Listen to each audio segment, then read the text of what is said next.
પતુભાઈ ને પાછા દવાખાને લઈ જવાના થયા છે. પતુભાઈ ને દવાખાને હું કીધું તમને કહું. હેલો ફેમિલી, જય માતાજી, રામ રામ બધાને. તો કેમ છો તમે બધા? મજામાં ને? તમે બધા મજામાં હે ને? આજના નવા વિડીયોમાં તમારું બધાનું હાર્દિક હાર્દિક સ્વાગત કરું છું. તો આજે જો સવાર સવારમાં પાછા મસ્તના રેડી થઈ ગયા છીએ અને એક વસ્તુ તમને આજ દેખાડું. આમાં છે ને એ નારિયેલીનો ઓલો આવી ગયા મોગરા, એટલે હવે છે ને નારિયેલ બેટ છે એમ. તો એ આવી ગયેલા છે. એક આયા છે જો, આ છે ને આ જોઈએ.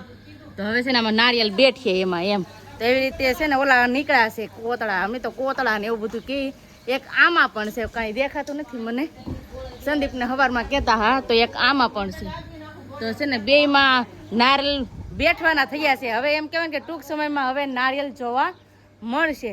અને આજે છે ને અમારે જવાનું છે મોવા, કેમ કે મોવા અમારા પતુભાઈને પાછા દવાખાને લઈ જવાના થયા છે. તો જઈએ તો હાલો બધા વિડીયોમાં બના રહેજો, તમને બધાને મજા આવશે. જો તમને આ વિડીયો ગમે ને ફેમિલી તો પ્લીઝ એક લાઈક કરી દેજો. ચેનલ પહેલી વાર તો પ્લીઝ સબસ્ક્રાઈબ કરી દેજો. મીઠી મીઠી એક કમેન્ટ કરવાનું ભૂલતા નહીં હો. જય હો દાદા, લાઈક કરજો. દવાખાને જાવ ને ભાઈ. હે ના અમારા બા પણ બેઠા છે.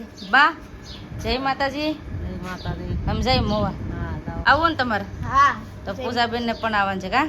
જય માતાજી. અને અમારા હેતુભાઈ, હેતુ જય હો દાદા. હેતુ આ હેતુ એ લે હાલો બેન, આવો જાવું કે નકર પાછો વારો નહીં આવે હો. હાલો હાલો વેલા હાર નીકળીએ. હોસ્પિટલનું કામ હોય ને એટલે વેલા હાર જવું પડે, કેમ કે ના છે ને વારો ન આવે પછી આપણે તાત્કાલિક વારો પછી આ મળે નહીં એમ. લાઈનમાં ઊભું પડે, કેસ કઢાવવું હોય ને તો લાઈનમાં ઊભું પડે. ને અત્યારે પાછું મોડું પણ થઈ ગયું છે. અટાણે કેટલા વાગે તમને કહું, 11:15 વાગી ગયા છે. અને જવાનું છે ભાઈને દવાખાને લઈ જઈ. અને અત્યારના વાદળા એ જો આમ કેવા થઈ ગયા, વાદળા થઈ જશે મસ્ત મસ્તના. હવે એમ કહેવાય કે ચોમાસું આવે છે અને ઓણના વરસમાં તો એમ કહેવાય કે 2 જેઠ મહિના છે. જેઠ મહિના 2 તો જેઠ મહિના તો ભલે હોય પણ તોય ચોમાસું ને થોડું કંઈ જેઠ મહિના ને એવું કંઈ નડે. વરસાદ વરસી જાય તો વરસી જાય. હાલો જાઓ ને, તડકો લાગવા માંડ્યો અટા નથી. હા શું તમારે દવાખાનામાં દાખલ કરી દેવાના છે. એને કંઈ એક ખીલ નીકળો છે, ડૉક્ટર સાહેબને કંઈ એક ખીલ નીકળો છે. એ કંઈ ખીલ નીકળો તો હવે છોકરીને દાખલ કરી દે. પછી આમ કટિંગ કરી ને હાલશે ને એ કે કાંઈ વાંધા નહીં. તમારા પૂજાબેનને પણ કામ છે તો લઈ જઈએ છે. પૂજાબેનને પણ હારે ને અમારા આ ભાઈ છે ને કવરાવાના છે, કેમ કે આખી કેરે તેડાવવાના છે.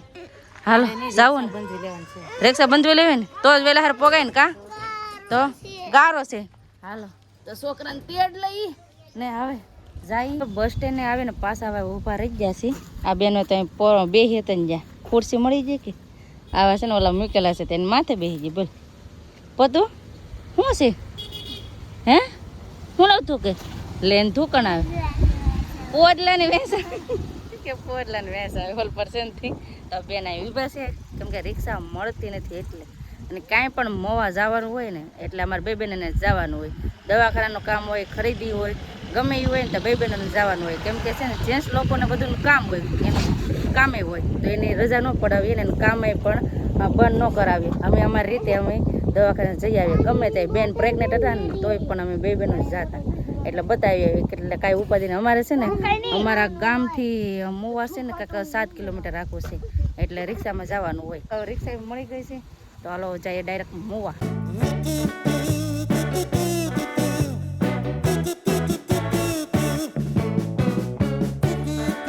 ફાઇનલી ફેમિલી પોગી જશે મોવા ને હજી એક છે ને રિક્ષા ગોતીએ છે.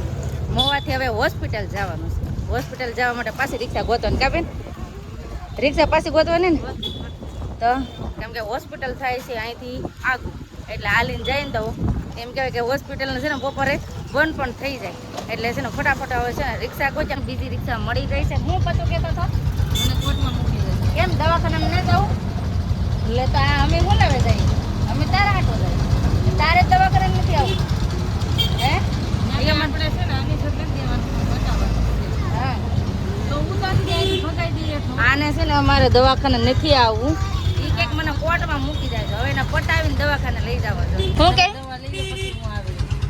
અમે દવા લઈ લઈ પછી આવી? કેની દવા લેવી? તાર મમ્મીની દવા લઈ લેવી હે? હોસ્પિટલ જતા હા ને અત્યારની અમારા માર્કેટ અહીં મવાની કેવી છે સમજો. આવી રીતની માર્કેટ છે. આવી રીતે છે ને બધા બકાલા માર્કેટ છે. આને અમારે ડિસ્કસ હાલે છે મા દીકરાનું. ઓલા એમ કે તમે દવા લઈ આવો હું કોર્ટમાં જાઉં. આમનામાં છે ને અમે હોસ્પિટલમાં પહોંચી સવારમાં પાઈ હતી. સવારમાં નથી પાઈ. શું ના આવ્યા દવાખાને વારો આવ્યો ને ડૉક્ટરો પાસે દવા લખી છે તો બેન છે ને દવા લેવા ગયા હતા તો દવા લખી લીધી. એવું છે તો દવા લઈ લીધી છે ને આજ છે ને અમારા પતુભાઈએ ખવડાવી દીધા. આમ બોલે એમ કહેવાય કે રિપોર્ટ કર્યા હતા ને લોહીના રિપોર્ટ કર્યા હતા ને એટલે ઇન્જેક્શન ખૂતાડ્યું ને એ બીજ ગયો કે ડૉક્ટર પાસે જ ન જાય પરાણે લઈ ગયો રડે એક ધારો સાન જ ન રહી તો મેન ડૉક્ટર સાહેબ પાસે બતાવ્યું. પેલી છે ને કોડતમાં આટો મારવા નહોતું તે એના પપ્પા પાસે તો ના પણ આટો મારી આવ્યા છે ને હવે જવાનું છે અમારા પૂજાબેન ને લેવાનું છે ને એ લેવા લઈ જઈએ છીએ. કેવો બોટલ છે બોટલ નનકો છે આવો લેવો કે અમારા પતુભાઈ ને છે ને બોટલ ને એવું બધું લે છે. કેમ કે પૂજાબેન ને શું લેવાનું છે તમને કહું નોટબુક ને એવું બધું લેવાનું છે સમજો બોટલ ને એવું છે તો પતુભાઈ હાટું એક બોટલ લઈ છે તો લઈએ હું પૂજાબેન ને જોતું હોય કેમ કે ભણવા જવાનું હોય એટલે સ્કૂલે લઈ જવા માટે નવી નિશાળ ખુલે એટલે પાછું નવું બધું ચોપડા ને એવું બધું તો લેવું જ પડે તો બધી વસ્તુ લેવાની છે તો પૂજાબેન લઈ જઈએ. વાવ કેટલી મસ્ત છે આ ડબ્બે તો ખુલી જાય. વાહ મસ્ત બોટલ છે ને આ ગળામાં પહેર લેવાની હો. કેવી છે આમ દેખાડતો ખોલતો જો આવી રીતે મસ્ત મજાની બોટલ લઈ દીધી. હવે પતુભાઈ જાય ભણવા. હવાની ખરીદી કરી લીધી છે ને રિક્ષા પાછી બંધાવી લીધી છે હવે બેસી જઈએ રિક્ષામાં. અહીંથી બીજી એક રિક્ષા બંધાવું તો એ ઘરે જ આવું એટલે મોવાથી છે ને અમારા ગામની બસ ઓલી રિક્ષા મળે ને ત્યાં જવાનું છે. હા પૂજાબેન ની બધી વસ્તુની ખરીદી કરી લીધી છે. જે ખરીદી કરીને તમને ઘરે જઈને બતાવી હું ખરીદી કરી. લે ફકાડા લઈ ગયો દિવાળી નો હોય છે ને. હા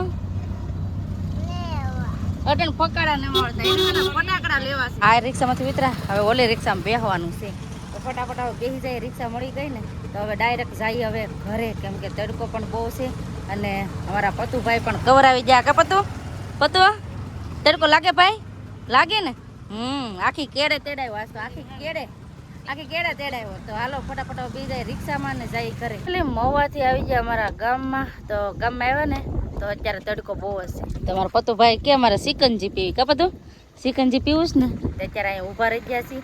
અને ઘણાની કમેન્ટ હોય સિકંજી એટલે શું તો સિકંજી એટલે છે ને તકમરિયાનું એક શરબત હોય તો એવી રીતનું છે તો સિકંજી લેવાની છે પાર્સલ કરાવવાની છે ઘરે જઈને પીશું કેમ કે મારા બા પણ વાટ જોતા હે તો બધાય મળી ને કાંઈક ઠંડુ પીએ. અમે ને સોડા કરતા છે ને અમને સિકંજી બહુ ગમે કેમ કે એમાં ગેસ ન હોય એમ તો એવી રીતનું જો આમાં છે ને આવી રીતનું હોય પછી આમ સિકંજી આવી રીતે બને ખાટું મીઠું કા પાર્સલ કરાવી લેવું ને તો સિકંજી લઈ લઈએ ને હવે જઈએ ડાયરેક્ટ ઘરે. ફાઇનલ ફેમિલી ઘરે પહોંચી ગયા છીએ અને અમે છે ને 2 કલાકમાં મહુવાથી પાછા ઘરે વહી આવ્યા. અમારા હેતુભાઈને હોવરાવી દીધા મારા બાવે કાબા કવરાવતો હા કે એ લે ઘડીએ જાગે એવું છે તો હવે વહી આવ્યા ને હવે સિકંજી લાવ્યા ને તો સિકંજી પી લે બા. તડકો કેટલો બા પેલી તણે હાહુઓ છે ને અમે સિકંજી પીએ છીએ તો આવો બધા તમે સિકંજી પીવા સમજો તણે હાહુ ઓલો જાય ગયો ફેમિલી હું મવાથી લેવા એ તમને દેખાડી દઉં ને પતુભાઈ ને હું દવાખાને કીધું ને એ પણ તમને કહી દઉં તો પતુની છે ને બોટલ છે ને દેખાડે. બા બોટલ કેવી છે બહુ મસ્ત બાની બા કે બહુ મસ્ત છે ભાઈ એને ભણવા જવાનું છે. હા પૂજાબેન તમે શું ખરીદી કરી દેખાડો તો ખરા. તો અમારા પૂજાબેન હું ખરીદી કરીને તમને દેખાડી દઉં અને અમારા પતુભાઈ ને દવાખાને હું કીધું તમને કહું કે અમારા પતુભાઈ ને હવે સારું છે અને બીજું કાંઈક ટ્યુબ ને એવું લગાડવાનું કીધું છે તો એ લઈ લીધી છે નથી એટલે ટ્યુબ ને એવું લગાડશું ને તો એને ખેંચવાળું છે ને જે હાથે એ સારું થઈ જાય ડાઘા ને સારું થઈ ગયું છે કા ઇન્ફેક્શન સારું થઈ ગયું એમ કીધું ને તો વાંધો નહીં. હવે અમને કાંઈ ઉપાધિ નહીં. પૂજાબેન છે ને એટલી બધી બુકો લીધી છે. કેમ પૂજાબેન કેટલી બુક લીધી 16 તો 16 છે ને બુકો લીધી છે આખો બંધો તો એટલી છે ને ભણવા જવા માટે નવી બુકો લીધી કા તો આવી રીતની છે ને પૂજાબેન માટે ખરીદી કરી છે ને અમારા પતુભાઈને પણ બતાવી દીધા ને બસ હવે આપણે આજનો વિડીયો હવે એટલો જ રાખશું. આજનો વિડીયો કેવો લાગ્યો પ્લીઝ કમેન્ટ કરીને કહેજો ને વિડીયો ગમ્યો હોય ને તો લાઈક કરજો શેર કરજો ચેનલમાં પહેલી વાર તો પ્લીઝ સબસ્ક્રાઈબ કરી દેજો. તો આવતીકાલ મળશું એક નવા બ્લોગ સાથે નવા ઉમંગ સાથે નવા જોશ સાથે. ત્યાં સુધી જય માતાજી રામ રામ બધાને આવજો bye bye Tata C you.